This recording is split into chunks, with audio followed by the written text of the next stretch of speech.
We saw many cases of women who really needn't be there. I mean, the cases were not so serious. You could have let them out. Maybe they couldn't make the sureties. Maybe they didn't have good enough lawyers. Whatever the reason, one needs to be more liberal with bail, and that should be the way out of the overcrowding.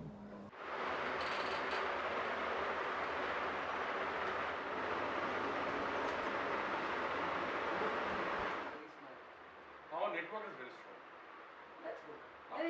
After there's a jail, the network strong. Most of them were, of course, poor. A lot of them were uneducated. Some of them were completely illiterate. They didn't know what was happening. They were abandoned by their families most of the time. So I was really in a sea of misery. So in that sense, I really, despite the initial, the sort of shock and indignity and all that, I felt I was more privileged. I thought these stories really needed to come out. As the court decides. There are many times gender angles to it.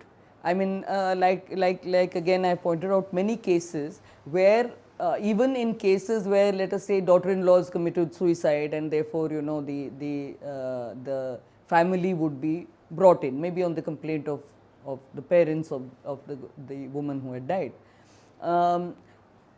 Many a time we would see that women were brought in and men were not.